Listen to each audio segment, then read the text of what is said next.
નમસ્કાર મિત્રો, આજના આ વિડીયોમાં ઈએમઆરએસ પરીક્ષા પેટર્ન અને આ પરીક્ષા માટેનો સિલેબસ શું હોય છે તેના વિશે આજના આ વિડીયોમાં આપણે વાત કરવાના છીએ.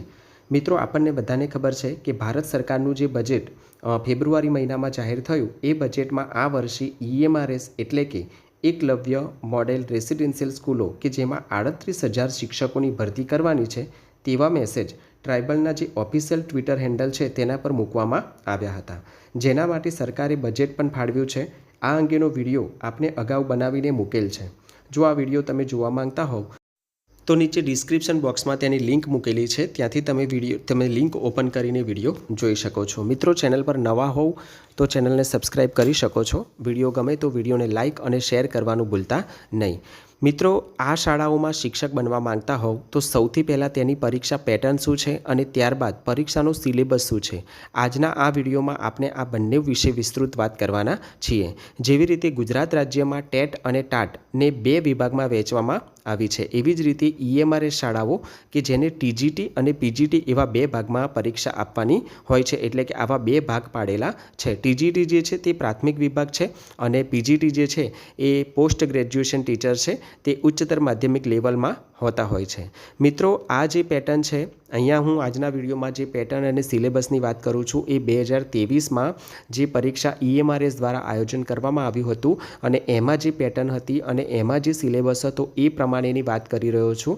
જો આ નવા વર્ષે કોઈક પેટર્ન બદલાશે અથવા સિલેબસ ચેન્જ થશે તો આપણે ચેનલ ઉપર તેના વિશેનો અપડેટ આપતો વિડીયો મૂકી દઈશું. હાલ આપણે 2023ની જે પેટર્ન અને જે સિલેબસ હતો એના વિશે આપણે વાત કરીશું. તો સૌથી પહેલાં આપણે વાત કરીએ પરીક્ષાનું આયોજન, એટલે કે પરીક્ષાની પેટર્ન શું છે એના વિશેની આપણે વાત કરીએ. પહેલું પરીક્ષાનું આયોજન.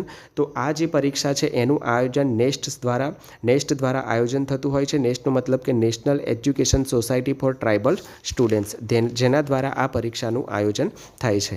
ત્યારબાદ મેડ ઓફ એક્ઝામ કેવી રીતે, એટલે કે કેવી રીતે આની એક્ઝામ લેવાય છે. તો મિત્રો, ઈએમઆરએસની પરીક્ષા જે છે એની પરીક્ષા ઓનલાઈન લેવાતી હોય છે. આપણે જે ટાટ પરીક્ષા આપીએ છીએ તે બધી ઓફલાઈન આપીએ છીએ, જ્યારે આ પરીક્ષા ઓનલાઈન આપવાની હોય છે. પ્રશ્નો કેવા હોય છે, ક્વેશ્ચન કેવા હોય છે, તો અહીંયા પ્રશ્નો ઓબ્જેક્ટિવ ટાઈપ હોય છે, એટલે આપણે જેમ ટાટની પરીક્ષા આપીએ છીએ ઓબ્જેક્ટિવ એ રીતે જ પરીક્ષા હોય છે, પરંતુ ઓનલાઈન હોય છે. સમયની વાત કરીએ તો સમય 3 કલાકનો હોય છે. લેવલ એક્ઝામ તો નેશનલ લેવલે આનું આયોજન થતું હોય છે. ભારત દેશમાં જ્યાં એકલવ્ય શાળાઓ છે એ બધી જ એકલવ્ય શાળાઓ માટે એક સરખી પરીક્ષાનું આયોજન હોતું હોય છે. ત્યારબાદ કેટલા ગુણ, તો 150 માર્ક્સનું પેપર તમારે 3 કલાકની અંદર આપવાનું હોય છે. નેગેટિવ ગુણની વાત કરીએ તો જો પ્રશ્ન તમારો ખોટો પડે છે તો તમારો 0.25 માર્ક્સ તમારા કપાશે. અને જોબ લોકેશન તો એક્રોસ ઇન્ડિયા, એટલે કે ભારત દેશમાં ગમે ત્યાં પણ મોટા ભાગે આપણને આપણા રાજ્યમાં આ પરીક્ષા આપવા મળતી હોય છે. આપણા ગુજરાત રાજ્યની વાત કરીએ તો ગુજરાત રાજ્યમાં આનું એક જ સેન્ટર છે, ગાંધીનગર, અને ગાંધીનગર આપણું આ પરીક્ષાનું સેન્ટર હોય છે. ઓફિશિયલ વેબસાઇટની વાત કરીએ તો www.emrs.tribal.gov.in પર આની વિગતે માહિતી વધુ મળી શકે તેમ છે. હવે મિત્રો, આપણે સિલેબસની વાત કરીએ તો ટીજીટી અને પીજીટી, બરાબર. ટીજીટી જે છે એ પ્રાથમિક વિભાગ માટે છે અને પીજીટી જે છે એ પોસ્ટ વિભાગ માટે છે, કે એટલે ઉચ્ચતર માધ્યમિક માટે છે. હવે ટીજીટી અને પીજીટી બંનેમાં ટોટલ 6 પાર્ટ આવે છે. પાર્ટ 1, પાર્ટ 2, પાર્ટ 3, પાર્ટ 4 અને પાર્ટ 5 અને પાર્ટ 6. હવે પાર્ટ 1થી લઈને પાર્ટ 4 સુધીની જે પરીક્ષા છે એ પીજીટી અને ટીજીટી બંને માટે સરખું પેપર હોય છે, બરાબર. પાર્ટ 1માં શું હોય છે તો જનરલ નોલેજ 10 પ્રશ્ન 10 ગુણ. ત્યારબાદ પાર્ટ બીજો જેમાં રિઝનિંગ હોય છે 10 પ્રશ્ન 10 માર્ક્સ. ત્યારબાદ પાર્ટ 3માં નોલેજ ઓફ આઈસીટી જેમાં 10 પ્રશ્ન અને 10 ગુણ. અને ચોથો જે ભાગ છે પાર્ટ 4 જે છે એમાં ટીચર એપ્ટિટ્યૂડ, એટલે કે શિક્ષક અભિયોગ્યતા જે છે એના 10 પ્રશ્ન અને 10 ગુણ. તો પહેલું જે ટીજીટી અને પીજીટી બંને માટે પહેલો પાર્ટથી લઈને ચોથા પાર્ટ સુધીનું જે 40 ગુણનું પેપર છે એ બંને માટે સરખું રહેશે. એટલે આ બાબતે ખાસ આપણે ક્લિયર થઈ જઈએ કે ટીજીટી અને પીજીટી જેમાં પ્રથમથી લઈને ચોથા પાર્ટ સુધીનું જે પેપર છે એ બંને માટે સરખું હોય છે. હવે ત્યારબાદ મિત્રો, આપણે પાર્ટ 5ની વાત કરીએ. જે પાર્ટ 5 છે એ 80 ગુણનો રહેશે, જેમાં A, B, C અને D એવા 4 ટોપિક છે. ए અને બી જે ટોટલ 65 માર્કના રહેશે. એમાં આવશે સબ્જેક્ટ સ્પેશિયલ એટલે કે તમારો જે વિષય છે વિષયને અનુલક્ષીને, અને બીમાં જે છે એ પેડાલોજી એટલે કે જે અધ્યાપનની પદ્ધતિઓ છે આ બંનેને મળીને 65 ગુણનું રહેશે. અને ત્યારબાદ NEP 2020 સી નંબરનો ટોપિક એટલે કે નેશનલ એજ્યુકેશન પોલિસી 2000 નવી શિક્ષણ નીતિ 2020 જે 10 માર્ક્સનું પૂછાશે. અને ત્યારબાદ ડી નંબરનો topic Khelo India, fit India and other similar program એટલે કે PET જેનો 5 ગુણનું રહેશે. આમ ટોટલ A, B, C અને D જે ટોટલ 80 ગુણનું રહેશે.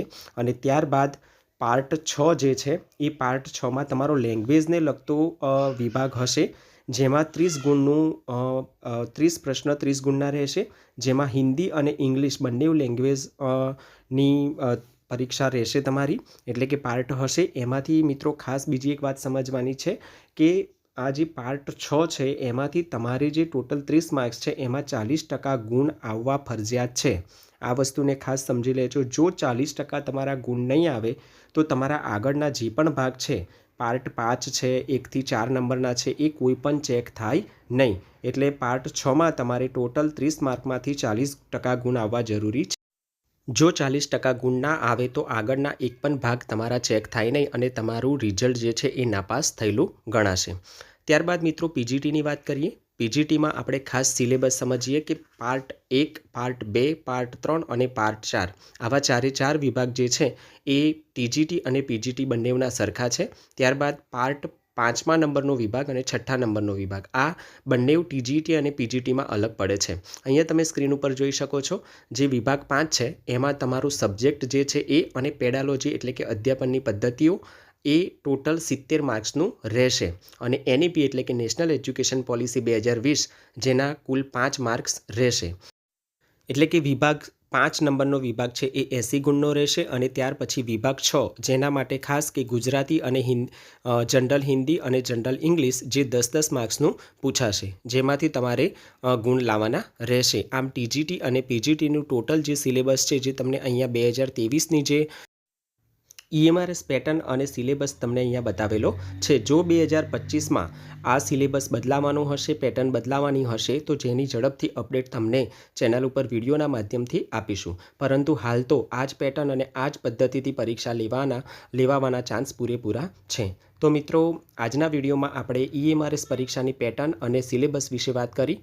તમને આ વિડીયો સંબંધિત આ માહિતી સંબંધિત કોઈ પ્રશ્ન હોય તો કોમેન્ટ બોક્સમાં કોમેન્ટ લખીને પૂછી શકો છો. તમારા પ્રશ્નોનો જવાબ આપવાનો પ્રયત્ન કરીશું. તો મિત્રો આજનો વિડીયો અહીંયા પૂર્ણ કરીએ છીએ. અસ્તુ. જય હિન્દ, જય ભારત.